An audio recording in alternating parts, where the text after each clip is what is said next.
aí, tudo certo? Sabe que tem debaixo do assoalho de todo carro elétrico? Uma verdadeira usina de força. E não é o motor, é a bateria. Hoje, a gente vai desmontar essa caixa preta para entender de uma vez por todas não só como ela funciona, mas como ela está literalmente definindo o futuro de como a gente se move. Vamos nessa? Essa frase aqui resume tudo de um jeito genial. Uma bateria não é só um tanque que a gente enche e esvazia. É muito mais legal que isso. Imagina uma fábrica química em miniatura, portátil, onde milhões de reações minúsculas acontecem a cada segundo para gerar a energia que faz o carro andar. É pura química em movimento. E essa tal fábrica não é de hoje não. A ideia de carro elétrico é, acredite, mais antiga que o motor a combustão. Começou lá atrás com os primeiros táxis elétricos, passou pelo nosso pioneiro brasileiro Gurgel Itaipu nos anos 70, mas o grande pulo do gato veio mesmo nos anos 90. Aquela mesma tecnologia de íon lítio que revolucionou os laptops finalmente chegou aos carros. E isso mudou tudo, transformando a bateria de um mero componente para a espinha dorsal do veículo moderno. Para a gente desvendar essa tecnologia, preparei uma viagem em 5 paradas. Primeiro, vamos entender por que a bateria é o coração de tudo. Depois, vamos literalmente abrir o capô da bateria. Na sequência, vamos brincar de chefes e explorar as receitas químicas. Aí, vamos ligar essa química aos veículos do nosso dia a dia. E, para fechar com chave de ouro, descobrir os segredos para fazer a bateria durar muito, mas muito mais. Pensa só, a bateria não é só o tanque de combustível, ela é a alma do carro. A autonomia, claro, é o mais óbvio, mas aquela aceleração absurda que os elétricos têm, vem da bateria.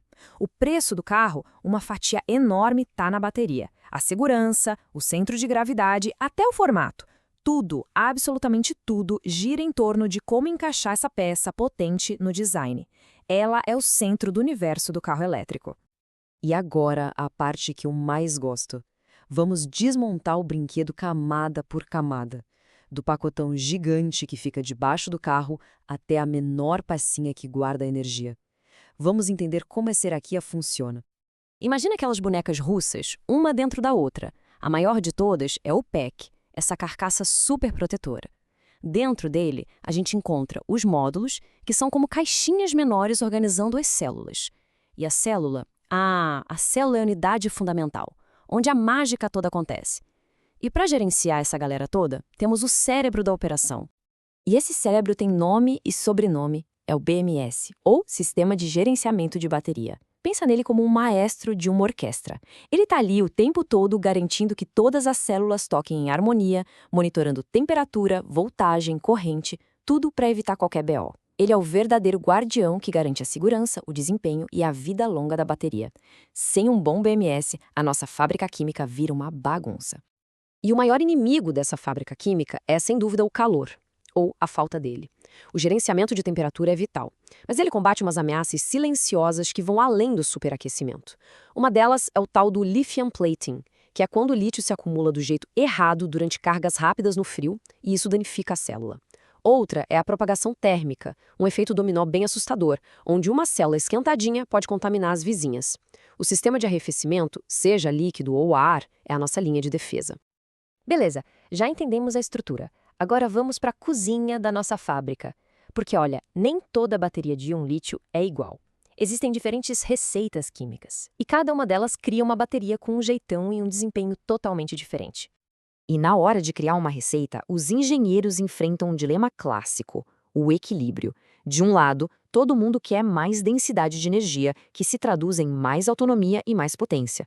Do outro, a gente precisa de custo baixo, muita segurança e uma vida útil bem longa.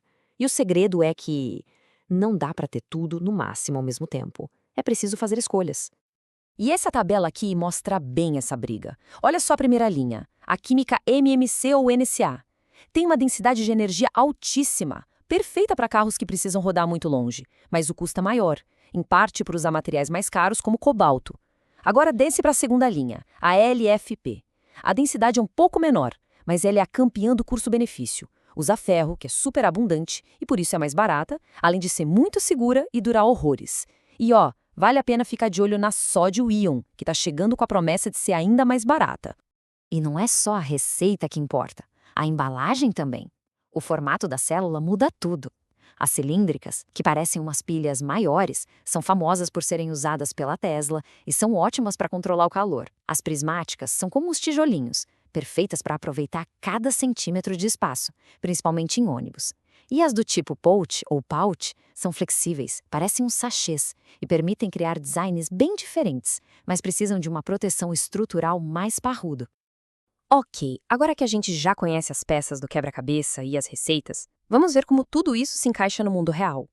Porque a verdade é que não existe a melhor bateria. O que existe é a bateria certa para a missão certa. Nos carros, essa escolha fica bem clara. Modelos mais caros, que querem entregar o máximo de autonomia e desempenho, geralmente usam químicas de alta densidade como a NMC. Já os modelos de entrada, que focam em durabilidade e num preço mais camarada, estão migrando com tudo para LFP. É a química certa para o público certo. Para motos e scooters, a conversa é outra. O mais importante é leveza e tamanho compacto.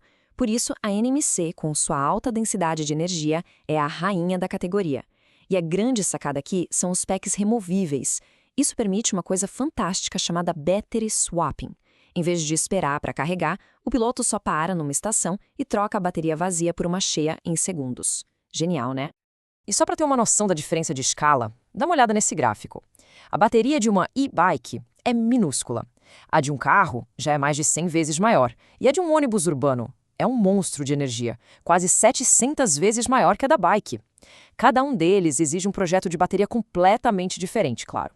E no caso dos ônibus, que rodam o dia inteiro, sem parar, e são recarregados todo santo dia, o mais importante não é ter a maior autonomia do mundo, é ter uma bateria que aguente o tranco por muitos e muitos anos. Por isso, a LFP, com sua durabilidade e segurança incríveis, é a escolha praticamente unânime para o transporte público. Chegamos na parte que todo mundo queria saber. A bateria de um carro elétrico, de certa forma, tem memória. O jeito que ela é usada e carregada afeta diretamente a saúde e a longevidade dela. Então vamos aprender a tratar essa peça tão valiosa com carinho para que ela dure o máximo possível.